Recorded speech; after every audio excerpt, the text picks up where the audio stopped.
पूजवा स्वामी मथेन वंदामी सुख सातरा। बोलो हंसाबेन बोलो। हाँ साहेब जी। इच्छामी खमासमणो वंदियुम जावणी जाए निस्सियाए मथयेन वंदामी। इच्छामी खमासमणो वंदियुम जावणी जाए निस्सियाए मथयेन वंदामी। इचकार सुहराई सुख तप शरीर निराबाद सुख संजम जात्रा निर्वहो छो जी। स्वामी साता छे जी। भात पाणी नो लाभ देजो जी। इच्छामी खमासमणो वंदियुम जावणी जाए निस्सियाए मथयेन वंदामी। इच्छाकारेण संधिसह भगवान अबुठ्योमी रायम खामेउ। अभ्यंतर अभ्यंतर रायम खामेउ। इच्छम खामेमी रायम। जंकिंची अपत्यम परपत्यम बत्ते पाणे विनय वेया वच्चे आलावे संलावे उच्चासने समासने अंतर्भाषाए उबरी भाषाए जंकिंची मज्ज विनय परिहीनम सुमं वा बाहिरं वा तुभ्ये जानः अहम न जानामि तस्मिच्छामि दुक्कडम। धर्मलाभ सुख साता में अजय धर्मलाभ बोलिए। इच्छामि खमासमणो वंदियुम जावणी जाए निस्सियाए मथेन वंदामि। इच्छा कारेण संधिसह भगवान वायना संधिसाहु इच्छम। इच्छामि खमासमणो वंदियुम जावणी जाए निस्सियाए मथेन वंदामि। इच्छा कारेण संधिसह भगवान वायना लेशु लेजो। हाँ इच्छम। इच्छामि खमासमणो वंदियुम जावणी जाए निस्सियाए मथयेन वंदामि। इचकारी भगवान पसाई करी वायना प्रसार करावशो जी। नमो हरियंताणं नमो सिद्धाणं नमो आयर्याणं नमो वज्रायाणं नमो लोये सव्वसाहुणम् एषु पंच नमोकारो सर्वपापप्रणाशनो मंगलाणं च सर्वेसिं परमं हवै मंगलम्। जय जगजीव जोनि वेयाणो जगगुरु जगानंदो जगनाहो जगबंधु जय जगप्रिया महोभय। जय सुराबभो तीर्थयराणम् अपच्छिमो जय जय गुरुलोगाणम् जय महपा महावीरु वंदे महायसं महाभागं महावीरं महामुनिम् अमरनरराय मह्यं चरमतितयरमिमसति सर्वारिष्टप्रणशाय सर्वाभीष्टार्थदायिने सर्वसिद्धिनिधानाय श्री गौतम स्वामिने नमः। श्री सुधर्मा स्वामिने नमः। अज्ञानतिमिरान्धनं ज्ञानाञ्जनशलाकया नेत्रमुन्मीलितं येन तस्मै श्रीगुरवे नमः। धर्मलाभ बहुत बहुत आशीर्वाद। आज 11 फरवरी को शनिवार के दिन दूसरी क्लास हमारी जो नवकार की साधना की है और नवकार साधना के अंदर हम दो बात सीख रहे कि एक तो जो है थियोरिटिकल स्वरूप नवकार का क्या है, दार्शनिक स्वरूप क्या है, शास्त्रीय स्वरूप क्या है, तत्वज्ञान का स्वरूप क्या है, और फिर लास्ट में 15-20 मिनट के अंदर एक नया प्रयोग भी हम सीखेंगे, साधना करने का तरीका भी हमको सीखना है। तो यहाँ पर जो है आपको ये देखना है, पहले पद के अंदर नवकार के अंदर ये जो नमो शब्द लिखा है, तो यहाँ नमो शब्द दे करके अब शास्त्रकार भगवंत अपनी तरह से कह रहे हैं कि नियम ऐसा है कि नमो ये क्रियात्मक पद है, क्रियापद है, इसकी जो है अनुवृत्ति आप करिए। ये अनुवृत्ति जिसको हमने यहाँ पर नाम दिया है, हाँ जी, अनुवृत्ति जो है ये दो प्रकार की है। एक अनुवृत्ति जो सो बोलते हैं पूर्वानुवृत्ति,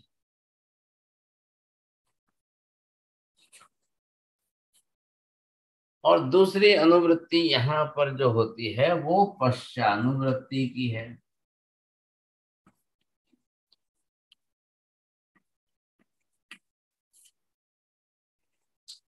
हाँ, पश्चानुवृत्ति का और पूर्वानुवृत्ति, जो पहले पूर्व में प्रयोग हो चुका है उसी को रिपीट करते करते करते नीचे बाद में आइए साथ।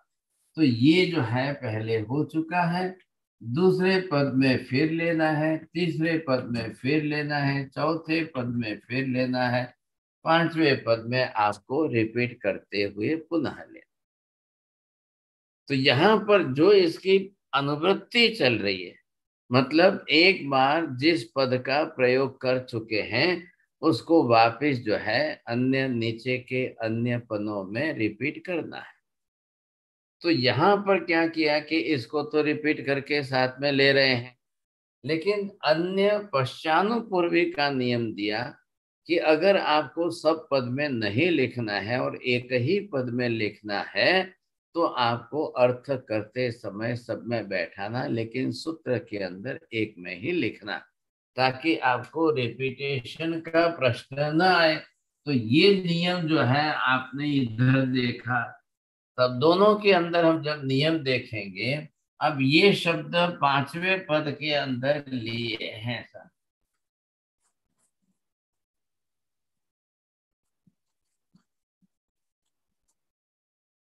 अब लोए और सब शब्द ये दोनों लिए हैं। तो लोए शब्द किस लिए दिया है, किस अर्थ में दिया है, हम ऑलरेडी पढ़ ही रहे हैं कॉस्मोलॉजी के अंदर। लोक शब्द ब्रह्मांड पूर्ण विश्व जगत के स्वरूप के लिए दिया है। क्यों दिया है, यहाँ पर नवकार मंत्र तीनों लोक में मान्य है। नंबर 2, नवकार मंत्र तीनों लोक में चल रहा है। नंबर 3, अनादि अनंत काल से नवकार मंत्र तीनों लोक के अंदर, देवलोक में भी जप रहे हैं, मनुष्य क्षेत्र में जप रहे, नरक में जप रहे। नंबर 4, तीनों लोक के अंदर नवकार की सातत्यता जिसको हम कहते हैं, नियमितता जो है, वो निरंतरता जो है वो चल रही है। तो निरंतरता चल रही है तो तीन लोक के अंदर की बात आ गई। अब ये हमने ऑलरेडी समझा हुआ है, इसके अंदर ये आपको सीधा ख्याल है अच्छी तरह से कि ये जो है तीनों लोक का स्वरूप, ये ऊर्ध्वलोक एक है, एक लोक के अंदर तो देवलोक के यहाँ पर है। देवी देवताओं के अंदर जैसे जैसे आप जो है यहाँ से ऊपर जाते हो और उच्च उच्च कक्षा के देवता आते हैं देवलोक में, तो ये कौन सा आ रहा है कि यहाँ से कल्पोपपन्न देवलोक आएगा, फिर कल्पातीत आएगा साम। अब वो ऊपर ऊपर के देवता जो है वो सिर्फ एक अवतारी, दो अवतारी, तीन अवतारी ऐसे ही होते हैं। तो उनका तो निरंतर रेगुलर जो है नियमित रूप से उनका नवकार का स्वाध्याय, अन्य अभ्यास है, अन्य साधना है, वो उनकी निरंतर चलती रहती, तो वो करते ही रहेंगे। अब उनको तो मतलब निरंतर अभ्यास में, स्वाध्याय में ऐसा रहना है कि उनको एक भाव भी बढ़ाना नहीं है, एक भी भाव उनको बढ़ाना नहीं है। अब वहां पर लंबा काल कितना है, 33 सागरोपम का है, और निश्चित रूप से वहां से नीचे उतरकर महाविद्या में आकर के एक ही भाव में उनको कर्मक्षय करके मोक्ष में जाना ही जाना है। तो नवकार जिसको प्राप्त हो चुका है, ऐसी भव्य आत्मा, अब वो अगर अनंतानुबंधी के बंधन से बाहर निकल जाए, मिथ्यात्व के बंधन से बाहर आ जाए और वो अपनी तरह से ये साधना करने लग जाए, तो निश्चित रूप से उसको तो अपने अल्प काल के अंदर उसका मोक्ष होना है। क्योंकि वैसे भी नवकार के अंदर सब पावक पणासनों का ही मुख्य उद्देश्य आपको दिया गया। अब यहाँ पर ये हो गया सब मध्य लोक।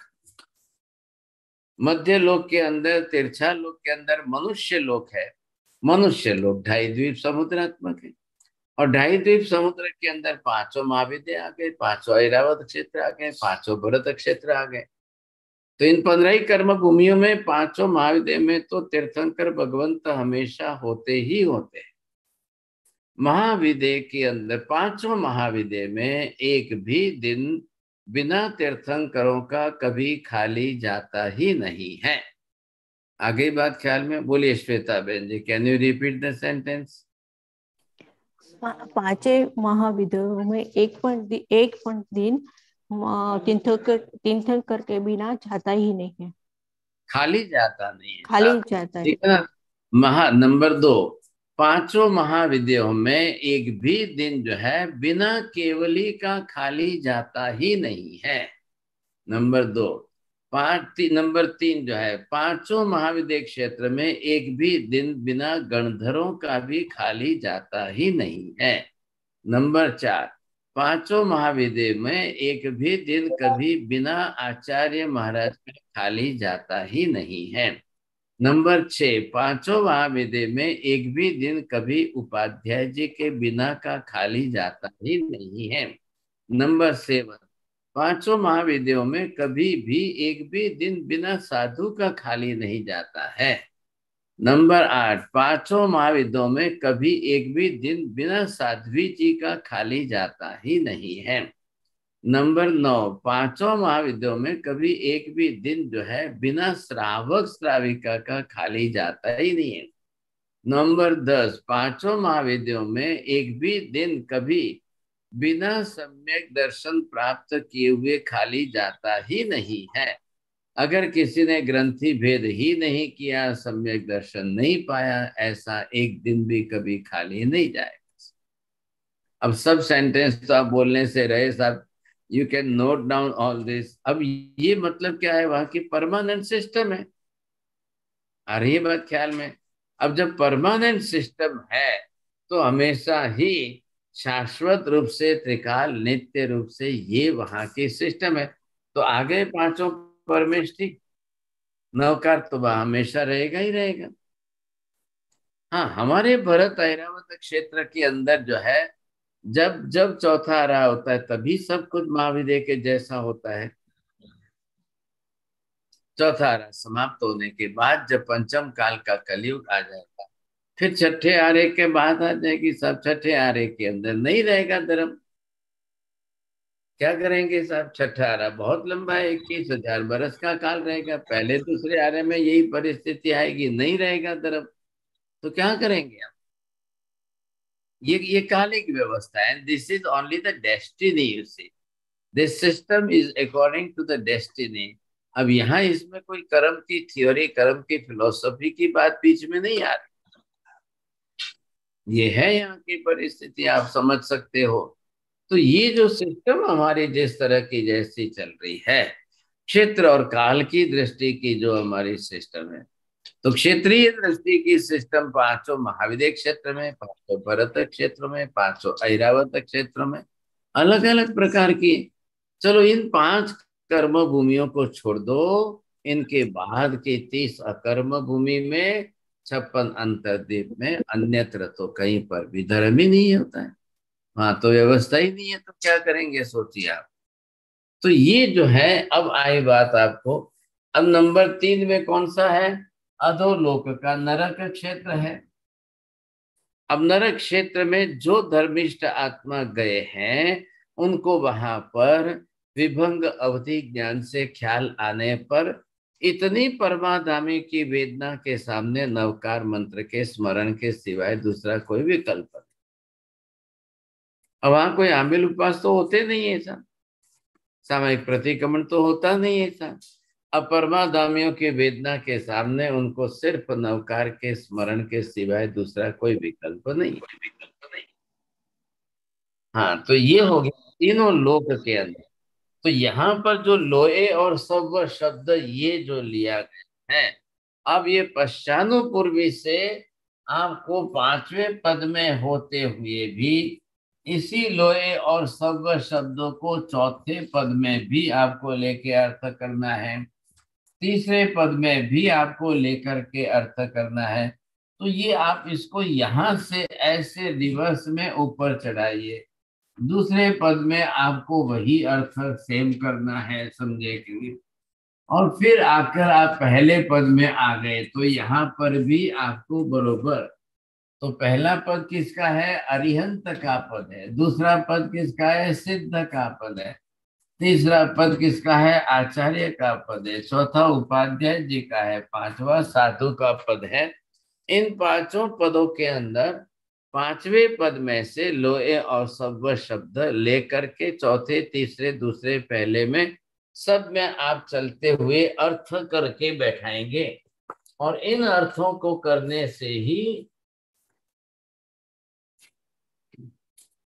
अब इन अर्थों को करने से ही आपको उस प्रकार के भाव आपको जोड़ने पड़ेंगे। अब वो भाव जब आप जोड़ेंगे तभी आपको समझ में आएगा, नहीं तो नहीं आएगा सर। तो बात इतनी सी है। अब इतनी सी बात के अंदर एक प्रयोग मैंने जो है ये जो किया है, जी ये प्रयोग मैंने सिर्फ सव्व का किया था। ये नेक्स्ट टाइम हम लेंगे इसको। सव्व शब्द के प्रयोग की बात थी, तो इसमें हम कैसे करेंगे? तो ये किया था मैंने सव्व का, ये बनाया मैंने लोए और सव्व दोनों साथ में लेकर बनाया है। तो अब ये तो आ गए सब, आप जो रेगुलर बोलते हो नमो लोए सव्व सावणम। हाँ जी, अब इधर देखिए आपको क्या बोलना है? नमो लोए सव्व उवज्जायणम, नमो लोए सव्व आयर्याणम, नमो लोए नमो लोए नमो सव्व सिद्धांत, नमो लोए सव्व अरिहंताणम। अब यहां से जब आप बोलोगे इसके साथ पांचवें पद में से, तो लोए और सव्व शब्द लगे। अब जब आपने बोल दिया तो अब अर्थ भी उसी हिसाब से बैठाइए। नमो लोए सब अरिहंताणम, लोक में रहे हुए सब अरिहंतों को नमस्कार। नमो लोए सव्व सिद्धाणम, लोक में रहे हुए समस्त सिद्धों को नमस्कार। नमो लोए सव्व आयर्याणम, लोक में रहे हुए समस्त आचार्यों को नमस्कार। नमो लोए सव्व उवज्जायणम, संपूर्ण लोक में रहे हुए समस्त उपाध्याय जी को नमस्कार। नमो लोए सव्व साहुणम, आप लोक में रहे हुए समस्त साधुओं को वंदन हो। हाँ, अब किसके लिए लोक का कौन सा अर्थ बैठाना? जब नमो लोए सव्व सिद्धाणम बोलेंगे तब लोक कौन सा लेना है? नमो लोए सव्व साहुणम लेना है, तब आपको लोक कौन सा लेना है? लोक का मीनिंग वहां किस तरह से कितना बैठाना है, ये आपको वहां पर समझना है। तो ये प्रयोग आज हम इस तरह से, ये मैंने लिखा है। हाँ जी, मैं पहले ये बताना चाहता हूँ कि हमने जो ये प्रयोग किया है, तो इसके पीछे का हमारा मेन इंटेंशन क्या है? How can we set our concentration perfectly? What is the meaning of that concentration, you see? So we can avoid all other thoughts. Generally, whenever we are chanting the Navakar mantra, there are the different types of thoughts are coming always. Now how to stop it? अब आप कोई उसको रोकने जाने की बात तो नहीं हो रही है, लेकिन जब आपका कंसंट्रेशन इसमें सेट हो जाएगा, आपको नेचुरली भी कोई दूसरे विचार नहीं आएंगे। हाँ जी, इधर देखिए, अब मैंने ये लिखा है, अभी मैंने भेजा नहीं है, कल ही लिखा है, तो अभी जाएगा तब जो है आर्टिस्ट बनाएंगे साहब, नहीं तो नहीं होगा। हाँ जी, 1 नंबर 2 नंबर 3 नंबर करके मैंने, I have already done the 12 boxes here, 12 box मैंने बनाए। अब इन 12 बॉक्स के अंदर अलग अलग तरीके से मैंने लिखा है। अब Navkar, it is already each and everyone knows, because it each and every person have that type of Navkar mantra in their memory by birth, you see, which is already set, because mother has given in our memory this type of Namo Oriyantaram, Namo Siddhanam, Namo Ayaryanam। लेकिन अगर आप memory के हिसाब से चल करके नवकार गिनते जाओगे तो फिर मन जो है वो भाग जाएगा, क्योंकि मेमोरी में तो सेटिंग है, वर्षों से सेटिंग है, 25-50 साल से आपकी मेमोरी में सेटिंग है। तो जैसे ही आपने जो है माला हाथ में ले ली या जो है मेमोरी से नौका चलाना है, तो मन तो फ्री हो गया सब, तो फिर तो वो तो भागेगा। तो फिर तो दुनिया भर के विचार करेगा। सब विचार आएंगे तो न करने जैसे विचार भी आए, फालतू विचार भी आए, निरर्थक विचार भी आएंगे। आपको बड़ा अफसोस होगा। एक भाई साहब ने बताया हमको मुंबई के अंदर, नहीं मैं तो जब माला हाथ में लेके बैठता हूँ तो दुनिया भर के ऐसे ऐसे खराब विचार आ जाए तो मैंने तो माला ही गिननी बंद कर दी। चलो मैंने कहा माला बंद कर दी तो क्या आपके विचार अच्छे हो गए? अब आपको खराब विचार आने बंद हो गए क्या? जी नहीं, ये संभव ही नहीं है साहब। ख्याल आएगा नहीं। तो अब कैसे करना, बस इसी के लिए ये प्रयोग है। इधर देखिए, तो इसके अंदर मैंने जो किया है वो तरीका जो अपनाया है, ईच एंड एवरी बॉक्स के अंदर नवकार को सीधे क्रम से, उल्टे क्रम से, आधा सीधा आधा उल्टा, फिर शब्द क्रम अलग करके नमो पीछे ले जाकर अरिहंतानम आगे रख करके, और फिर वापिस आधे में नमो अरिहंतानम नमो सिद्धानम में लिखा है। फिर दूसरे के अंदर नमो लोए सव्व साहुणम नमो उवज्जायनम नमो आयरियानम नमो सिद्धानम नमो अरिहंतानम, इस क्रम से लिखा है। फिर पढ़मम हवई मंगलम की जगह पर अपोजिट डायरेक्शन में लंग मम इव मम ढ प, इस तरीके से भी लिखा है। तो every each and every time आपको उसके अंदर मेमोरी ऑफ रखनी होगी और श्रुतक ज्ञान का उपयोग करना हो। अच्छा, मैं टर्म्स कंडीशन तो मैं ऑलरेडी आपको पहले ही बता चुका हूँ। हमेशा आपको जीभ हिलानी नहीं है, होठ हिलाने नहीं है, दांत हिलाने नहीं है, माला हाथ में लेनी नहीं है, माला या अपने हाथ में भी कुछ गिनना नहीं है। ऐसा आपको बिल्कुल ये प्रिंट सामने रखनी है और सामयिक लेकर के आप बिल्कुल अर्ध पद्मासन में, पूर्ण पद्मासन में, वज्रासन में, आप जिस आसन में पॉसिबल हो वहां आप जो है बरोबर शांति से बैठ जाए। अब ये आपके सामने है, आप बरोबर इसमें दृष्टि इस पर स्थिर रख रही है, 1 नंबर है। अब सिर्फ आपको जस्ट टू रीड इट, समझाया करें, सिर्फ आपको पढ़ना है। तो पढ़ने के लिए अब जिस तरीके से लिखा है यहाँ पर, तो लिखा है तो यहाँ पर ये सव्व शब्द कब आया, लोहे शब्द कब आया, और किस तरह से एक एक वाक्य की रचना करते हुए हमने लिखा है, तो वो आपको बरोबर ध्यान दे करके समझना है। तो आपको तो कुछ भी नहीं, जब जीभ हिलानी नहीं है तो खाली आपको रीड करना है। अब पढ़ते पढ़ते आप अपने मन के अंदर एक क्रम से ये पूरा नवकार एक बार पढ़ गए सब, फिर दूसरा नवकार है, फिर तीसरा नवकार है, फिर चौथा लिखा है, फिर पांचवा लिखा है। आपको आंखें बंद नहीं करनी है सर, आप बिल्कुल स्थिर इसी पर नजर रखनी है, क्योंकि आपको अपनी मेमोरी को ऑफ करना है, बंद करना है। इसलिए जैसा लिखा है वैसा आपको बोलना है, अपने मन में पढ़ना है। जब जीभ हिलानी नहीं है, होठ हिलाना नहीं है, तो प्रश्न ही नहीं खड़ा हो रहा है।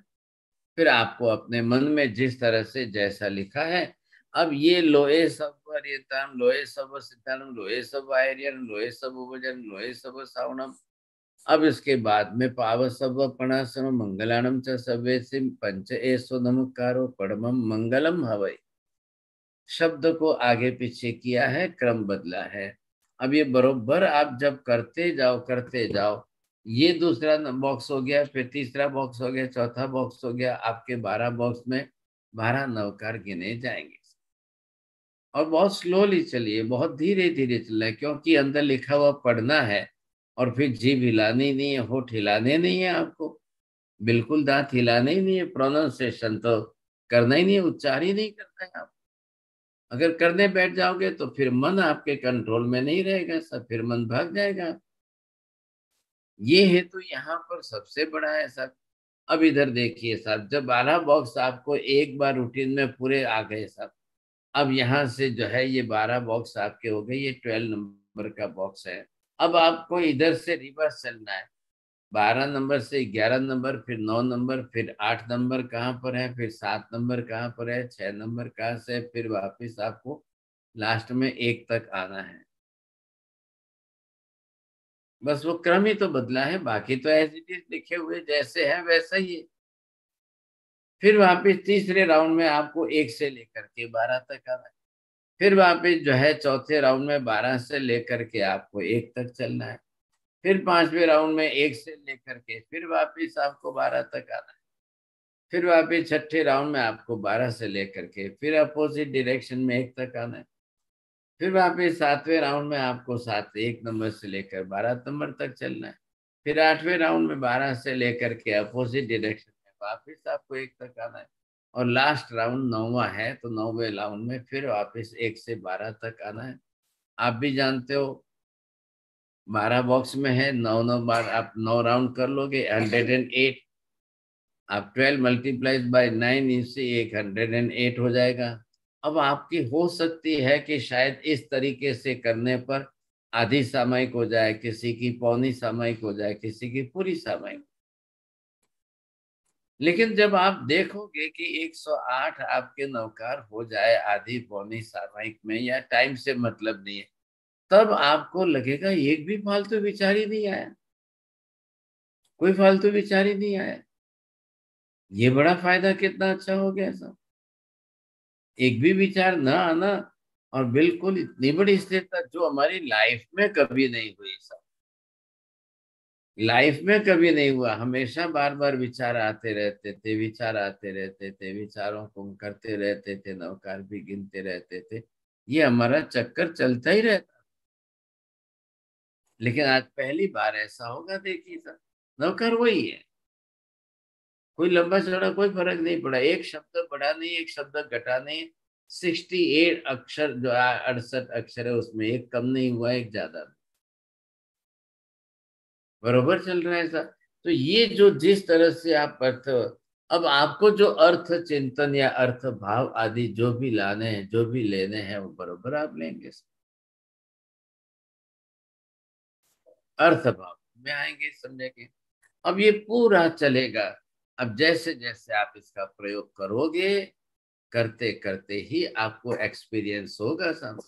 तो मेरा जो इंटेंशन, मेन इंटेंशन उद्देश्य है कि एक भी फालतू विचार न आ जाए और मैं आपको अलग तरीके से कराऊं सब।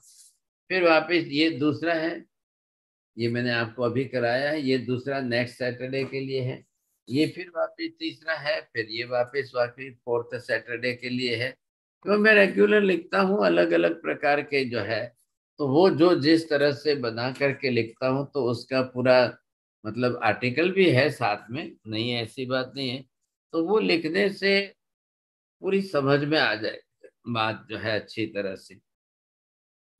अब ये भेजूंगा आर्टवर्क के लिए, डिजाइनिंग करेंगे, लोग बनाएंगे, समझे करें। हाँ जी, अब इसमें कोई है क्वेश्चन, बोलिए साहब। मैं आपको जो है इसमें क्लास के अंदर ग्रुप में भेज दूंगा इसका फोटो कॉपी करके, क्योंकि अभी दिखाया इससे तो नहीं होगा, तो मैं भेज दूंगा आपको। जो है बंद कर आने के बाद भेज दूं तो वो और ज्यादा अच्छा रहेगा, प्रिंट हो जाएगा। ये मेरे हाथ का लिखा हुआ है सब। हाँ जी, बोलिए डॉक्टर साहब, कोई प्रश्न है? अच्छा, नहीं मथेन दामी, आई वुड अप्रिशिएट, आपका हाथवा लिखा हुआ भी एक पिक्चर भेजे तो हमको अच्छा लगेगा। आज ही करना चाहता हूं मैं एक बार। अच्छा आई टुक अ अच्छा। Picture but I can not see it properly, so हाँ, somebody have to send the picture. अभी मैनेजर आता है, मैं बोलता हूँ, वो आपको जो है फोटो लेकर ग्रुप में भेज देगा। This is excellent actually, बहुत अच्छा लग रहा है actually. बहुत अच्छा। हाँ जी, और किसी को पूछना है? अभी 2-3 मिनट के अंदर हमारी दूसरी, जो आज शनिवार है ना, तो यूएस से जो चलती है अपनी उत्तराध्ययन आगम शास्त्र की क्लास चलेगी। उत्तराध्ययन सूत्र भी आगम शास्त्र 18th चैप्टर 18वां अध्याय चल रहा है, ख्याल है कि नहीं? तो जिनकी इच्छा हो, आप जो है जैना की क्लास चलती है, आप उसमें जुड़ सकते हो, ज्वाइन कर सकते हो। नमो हरियंताणम, नमो सिद्धाणम, नमो हरियणम, नमो वज्रायणम, नमो लोहे सर्वसाहुणम, एषु पंच नमोकारो सर्वभावपणासनो, मंगलाणं च सर्वेषां परमं हवै मंगलम्। मंगलम भगवान वीरो, मंगलम गौतम प्रभु, मंगलम स्थूलिभद्राद्या जैन धर्मोस्तु मंगलम। चत्तारि मंगलम, अरिहंता मंगलम, सिद्धा मंगलम, साहु मंगलम, केवली पन्नतो धम्मो मंगलम। चत्तारि लोकोत्तम, अरिहंता लोकोत्तम, सिद्धा लोकोत्तम, साहु लोकोत्तम, केवली पन्नतो धम्मो लोकोत्तम। चत्तारि शरणं प्रव्रजामि, अरिहन्ते शरणं पवज्जामि, सिद्धे शरणं पवज्जामि, साहु शरणं पवज्जामि, केवलीपन्नतं धम्मं शरणं पवज्जामि। सर्वमङ्गलमाङ्गल्यं सर्वकल्याणकारणं प्रधानं सर्वधर्माणां शरणं जयति शासनम्। सरकार वंदना साहेब जी। સાહેબ જી આ ચાર્ટ ગ્રુપ ઉપર મોકલશો પ્લીઝ? हाँ अभी बोला भेजता हूँ। हाँ ग्रुप पर मोकलावજો हाँ साहेब जी। हाँ बहुत अच्छा।